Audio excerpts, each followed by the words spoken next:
Hi guys, thanks so much for clicking on this video. If you're new, my name is Alex. I'm so excited for today's video. Last month, I posted a styling concepts that I'm obsessed with, doing a bit of a deep dive for my Pinterest board. Shout out again to Phoebe Taylor for the inspiration, and I had so much fun doing that video. I mentioned in it that I've also recently taken a lot of interest in interior design and styling, so I thought that I would do a little bit of a part 2 where we dissect all of the interior designing and styling concepts that I've been obsessed with recently. Also, you will see me pretentiously drinking from this cup that I made recently in pottery. I can't show you the top without like risking a spill, but it's one of these to-go cups and I am obsessed. I'm just so proud of this one. I can't not show it off.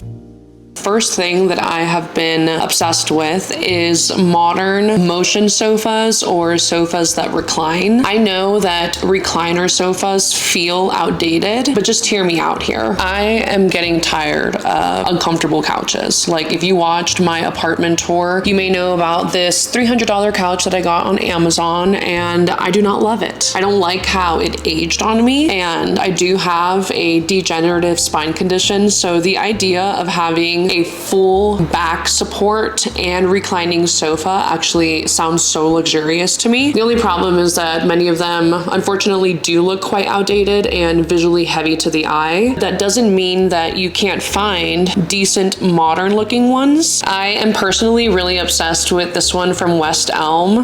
Don't think I can ever afford it, but it is so nice. And by the way, I saw Nick Lewis talk about this in a video, and I feel like in the next 5 years, we're gonna see a lot more modern, trendy, in style reclining sofas, and I'm kind of here for it, to be honest. Like, take care of that spine. And even though they typically look very clean and sleek, you can always add tons of character with like plushy pillows, throw blankets. I've also been so obsessed with the idea and the concept of breakfast nooks. There's just something so cozy about having a little curated corner that invites connection. Not only is it super cute, but I feel like it's a great way to actually gain some space and just utilize a corner space in a way that feels intentional. They're honestly not that hard to achieve if you can find a decent bench or even like corner bench situation. This is one of my favorite examples of a breakfast nook. I feel like this has so much charm to it with the patterned cushions and the velvet seat covers. They can even work really great for small areas. You definitely don't need a large dining area to have a breakfast nook. And it also doesn't have to be in a corner either. If you just want to use like a bench on one side, push it up against a wall or an area. So many different ways to create that breakfast nook vibe. Okay, this next thing is definitely very niche and semi-inspired by Phoebe Taylor, and that is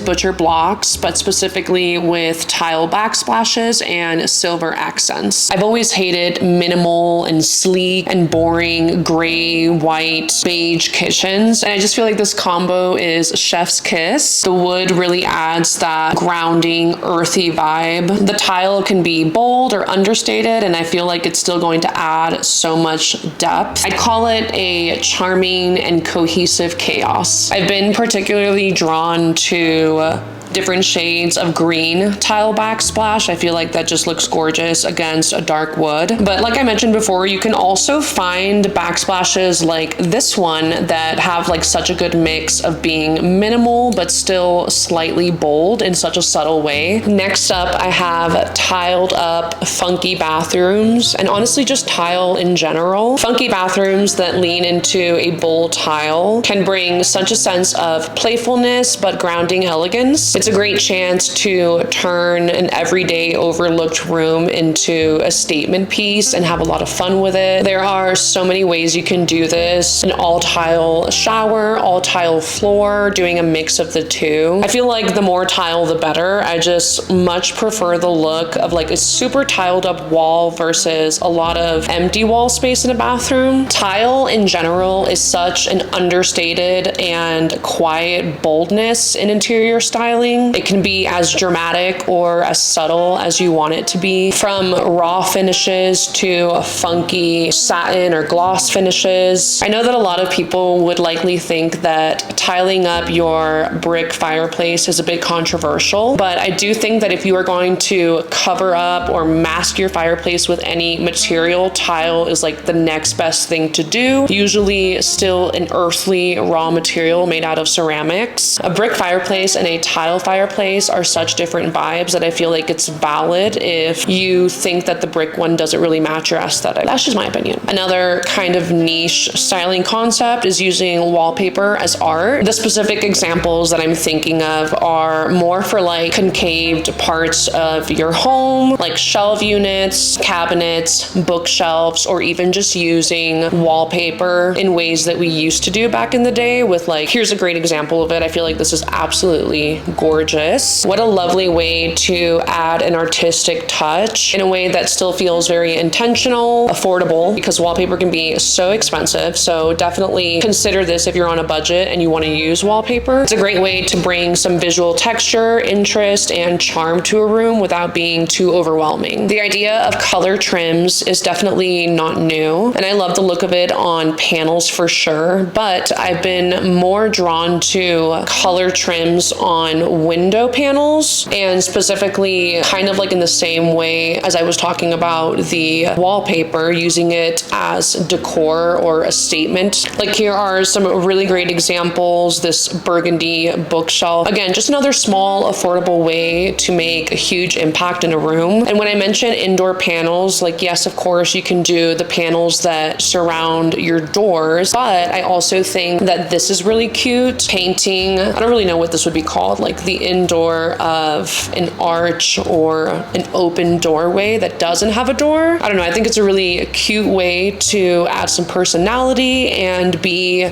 subtly dramatic. Also just a great way to play around with color if you're scared to. Next up, I have corner bookshelves like this and this. So you can do them with, I don't know how to say this, outward facing corners or concaved corners. Either way, I think they look really cute. It just brings such a grounding element to an awkward space or corner while adding a lot of texture and depth. You can have a lot of fun decorating with your books or pottery or whatever you want to. And it doesn't have to be wood, but I particularly do like the look of wood. I do think though, if you have like a lot of wood in the room where you have that, it might be a little bit too visually heavy to the eye, but if not, I think the wood looks really, really good and it's functional without being boring. So what's not to love? So obviously we all know about mosaic, tile, or stained glass windows, but I don't think we all have the budget for that. And mosaic tile patterned window shades are so cute. Such a smart, budget-friendly way to get that really interesting and charming look. There are so many cute designs that I was drawn to and that I love. So many different sizes and ways that you can play around with this too. There's like really dramatic ones like this one, or more subtle ones like this one. And something about them being flowy and not like hard glass window, I feel like just adds an extra layer of like calmness and boho vibes to a room. A bit more of a soft, organic, and grounding vibe to it. Next up is a color combo of burgundy, wood, and blue. I've just been seeing a lot of this on Pinterest and I'm obsessed. It's a gorgeous combo that feels really rich and warm, and the pop of blue makes it feel a little bit playful and eclectic. I particularly love this example with the blue floor. There's so many different ways that you can play around with this combo. This next styling concept that I'm obsessed with, I truly never thought that I would like, but lately plaid has been making a resurgence and I have been seeing it a lot on my Pinterest in moodier, deeper, neutral color palettes that have made me realize that plaid does not always need to scream cabin vibes. In deeper tones like brown and burgundy and navy blue, it can feel really moody and sophisticated with a very modernist edge to it. And it's still a great way to bring in like cottagecore, warm vibes without being obnoxiously bright. And I don't know why, but I feel like I associate plaid with like America. So And I also don't mind when they are a little bit funky, kind of like this one from Urban Outfitters, although I definitely do prefer them in those darker colors. But look at how gorgeous these set of pillows are. I've also just been realizing that there are a lot of different styles of plaid patterns. And I don't know if you would call this one plaid, but I feel like it's giving plaid vibes, and I really love this one as well. I also feel like blankets, throws, and quilts are also such a fun way to express heritage and culture. And you don't always have to throw a bunch of blankets on a bed. Here is another example of some material interplay, something on the wall, something on your bed, and then the rug, I feel like adds a lot of texture to the room. Next up is ceramic outlet covers, which I feel like is very specific and niche, but not surprising since I am currently doing pottery and always thinking of ways to incorporate pottery and ceramics into my life and apartment. And this is definitely a super small way to make such a big impact and add so much charm to a wall or a space. It's just those small, subtle details that can make a space feel a little bit more thoughtfully curated or put together. Something else I've been loving recently is these long, wiry plants. I know that they have names, but there was actually a few of them, so don't come for me. These plants are such a minimal and perfect way to add a sculptural presence to a room. This one's new for me because I've always been drawn to the average houseplants, pothos, and monstera, but there's just something about these plants and their unique shape that feels a lot more artistic to me, which I really love. Like, it's both a plant but a piece of art. In general, I've been seeing a lot of cool plant art that I did not even know was a thing. But what a fun way to add some movement and flow and just keep a space interesting. It's fresh, it's organic, it's minimal, still kind of funky in a way. And unlike some other larger plants, they're less fussy and visually heavy. If you made it this far, thank you so much for watching. I really do hope that you enjoyed this video. I'd love to hear your input and thoughts if you have any aesthetics or styling concepts that you have been obsessed with too. Please don't hesitate to comment because I love hearing from you guys. Thanks so much again for being here, and I'll see you in the next video.